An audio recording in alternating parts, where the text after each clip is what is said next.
So we are plugging in, tuning up and getting ready for another session. I'm rocking the socks and sliders look and we're getting the incense lit. Just get the room smelling right. Ready to hunch over my laptop screen for probably a solid hour, just running through 8-bar loops, but that's the life, baby.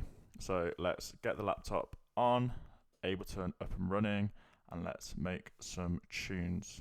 Fresh template, and let's get straight into it. So what we're doing today is we're going to jump in kind of off the bat of our last video and focus on making some breakbeat techno type stuff. So before I do anything in Ableton, what I like to do is just listen to some of the music I'm approaching to do, get some of the ideas of what drum samples are used, synth lines, any structural elements as well.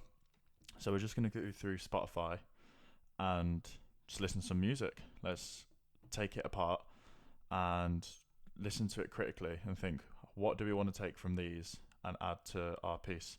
So I've got this Acid Breakbeat Techno playlist from Kajoyan. Excuse me, I've absolutely butchered that pronunciation. But let's just play and see what we got.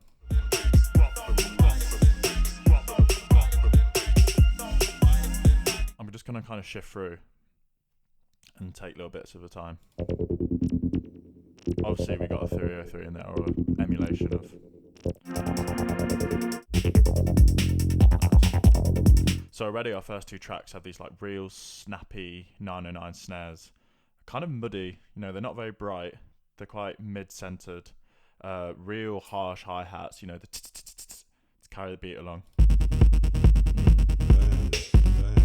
There we go, with the big snare, nice and muddy.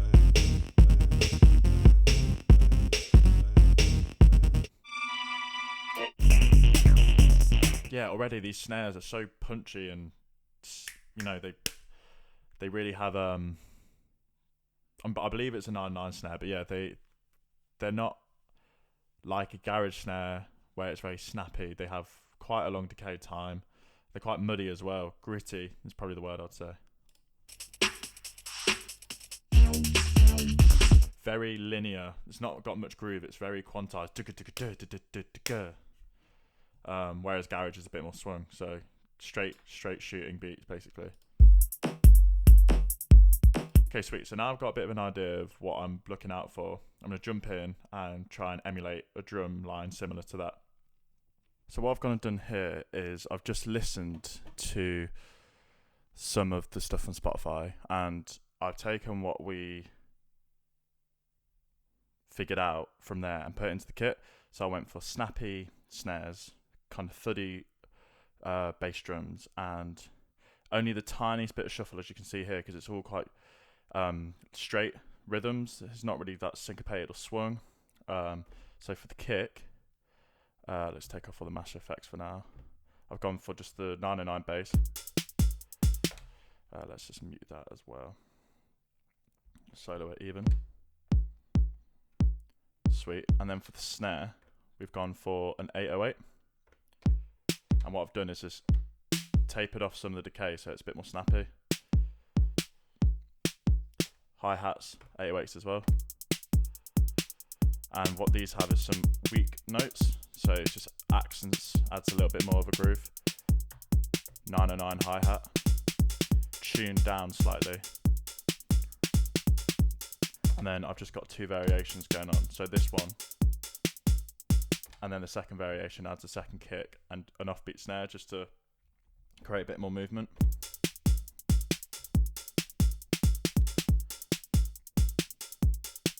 And then what we can do from there is we can layer that with MIDI drums in Ableton, but that's just like a nice basis. So I'm going to start with that, and we're going to load that into our session and then start messing with the acid lines and maybe get some samples in there. So I'll see you at the door. So what I've gone and done here is I've linked my TR8S, which is now on the instrument rack, so you can't see it.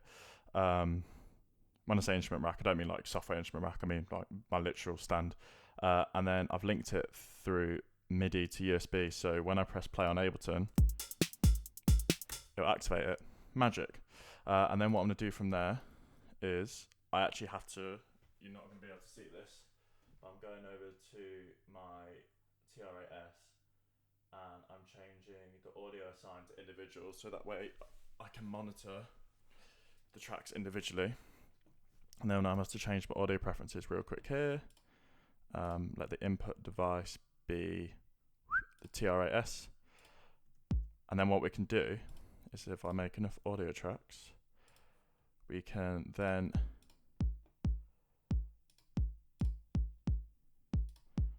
sorry, I'm not very good at multitasking.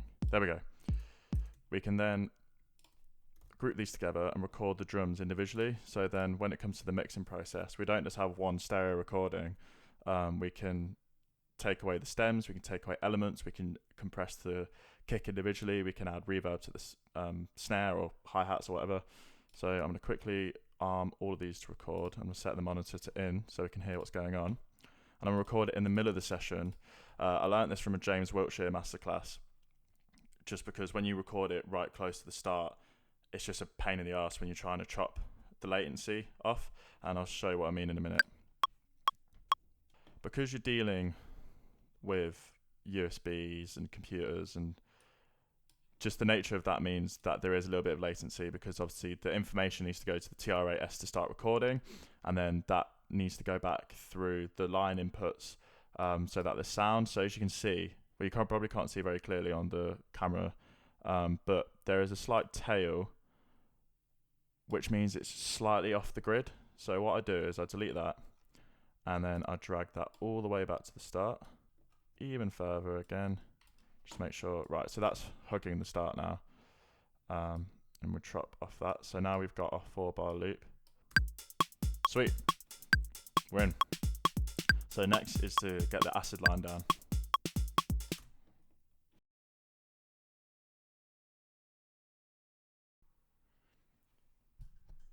Woohoo! Okay, on to my favourite part.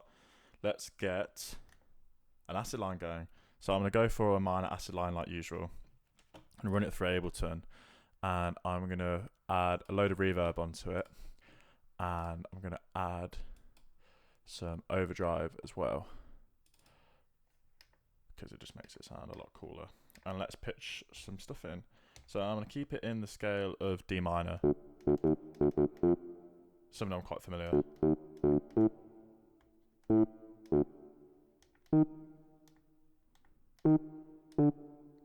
Let's put in some timings with that. I kind of go a bit random with the time modes and just see how it sounds.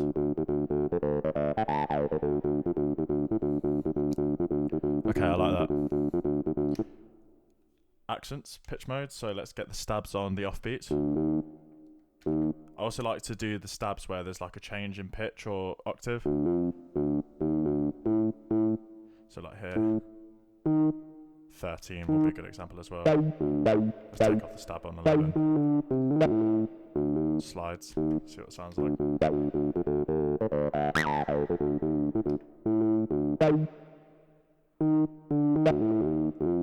Let's get one on 7 as well.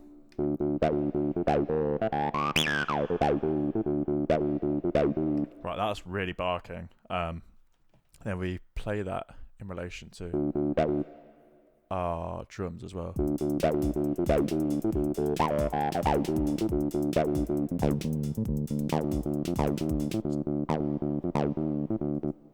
Kind of works quite nicely. So I'm just going to turn it down a little bit. Sorry, I keep whacking the microphone on my earphones. I'm literally the worst multitasker.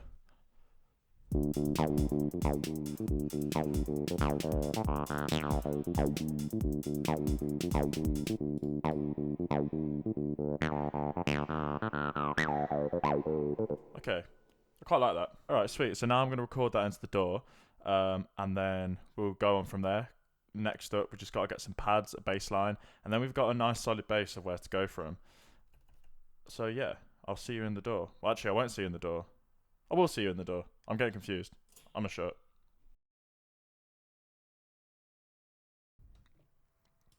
Right, so pretty much the rest of the processes are now on the DAW. So I've recorded in 303, and what I've done is I've made a ghost kick.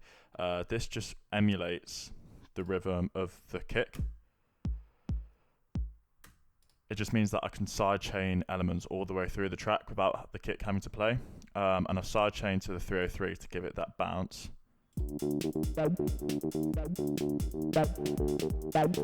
As you can see, it has a real low threshold. I'm quite sharp with my sidechaining. I don't know, it's just something stylistically I quite like. I need to drag that ghost kick in.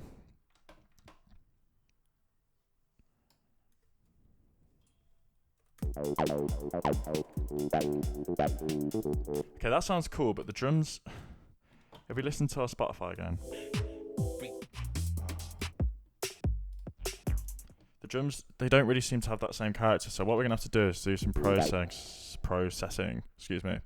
So I'm gonna EQ, and I'm gonna do a low pass filter to about 17k. So I want the brightness to be taken off a little bit. Excuse me. There we go. Nope. God, my maths is awful. There we go. Actually, I might even go a bit further. Let's see.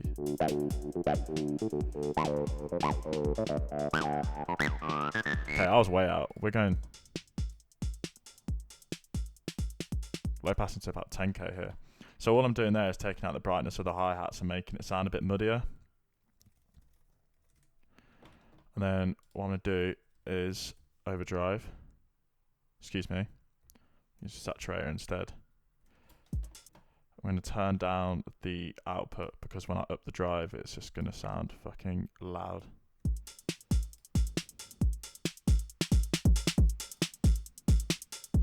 What that's doing is just basically changing the fidelity of the sound to be a lot more crunchier. So if we take off all this, it's too clinical, whereas now the kick and snare have real grit to it, similar to what we're hearing in this type of stuff. So now I have this with our 303, bring that in the mix.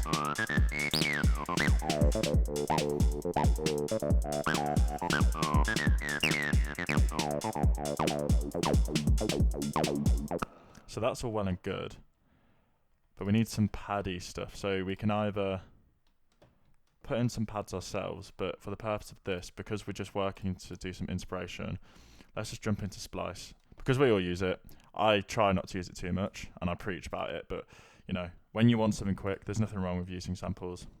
I know in the hip-hop world it's accepted, but I know in the electronic music world it's a little bit more frowned upon, but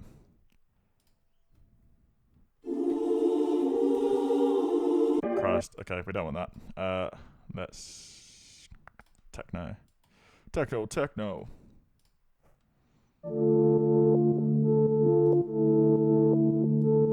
I like that. Do I like that? I've changed my mind. I like that. That's got that like eerie wishy-washiness I'm going for. Let's see what that sounds like in the mix. Sick. I like that. I like that a lot. Right. Let's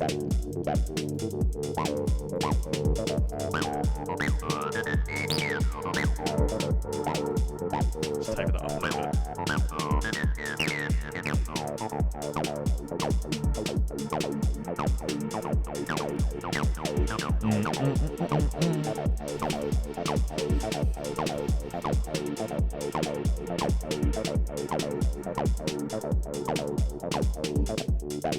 Okay, I like that.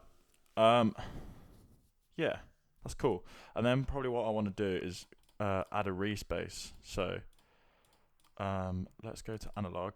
Respaces are really easy. They're basically just two saw waves, slightly tuned away from each other, and then you've got some vibrato in unison just to add a little bit more tonal movement. And also low passed as well. So it's about 200. So yeah, slightly detuned. Ooh.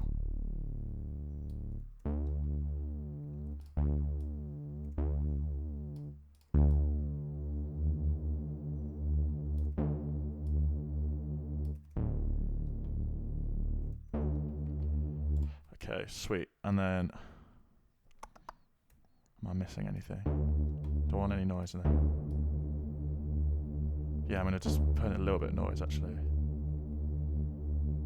Okay. I'm gonna replicate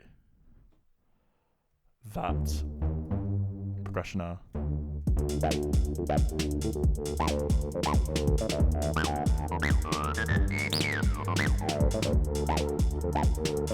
I want a bit of overdrive as well actually on the respace. Really crunch it up. Maybe add an autofill as well. Yeah, that's nice.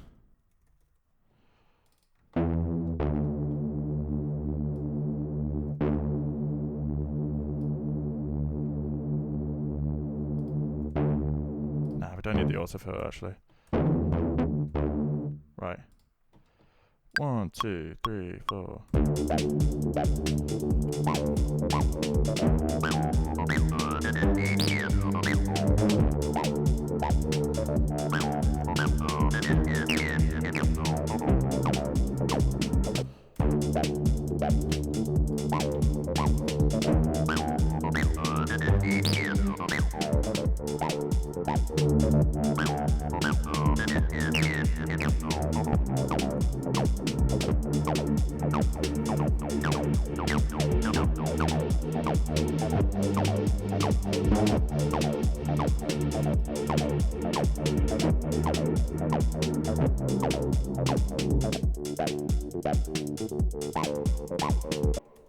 Sweet, so straight off the bat.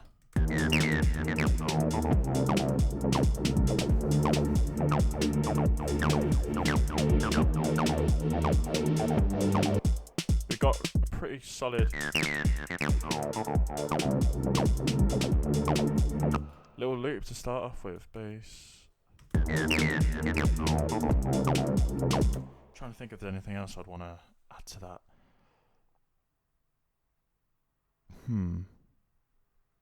I'd probably then add some like mini log, like sparkly bits, but for the purpose of time. Let me know if you want to see me like add some sparkly bits to the mini log, then do, and I'll make a separate video working on this and progressing from this beat. But for now, I'm pretty happy with that. So we've got bass. We've got a pretty solid idea. Obviously, I can create pads with the mini log as well, so I could do that. But for now, I think I'm going to end it there. So we've just done some processing, side chaining, create our own respace, pad straight from Splice. And yeah, just with the drums, we've done some post-processing as well, taking off some of the highs and some saturation. I mean, you can go as crazy as you want, add a bit of a flanger if you want, or chorus, fucking go mental, mate. So my camera actually shut off there, but it's probably a good thing. So I was starting to chat some serious waffle. But yeah, I'm hoping that was somewhat helpful or interesting. That's just like a overview of where I'd start, and then I would base it obviously structurally. I'd have transitions, automations. I can do a video leaning into that if you want. I can literally do a full just screen grab of my mix down and arrangement process, but I think it's quite cool to show from a hardware perspective anyway what kind of goes into it. And then I'm also down for doing different styles, so could do it in the style of ... So if there's any suggestions, bar me not saying every bloody sentence, let me know and I'll get it done. But that was just a brief overview on making Acid Techno, and I will see you on the next one.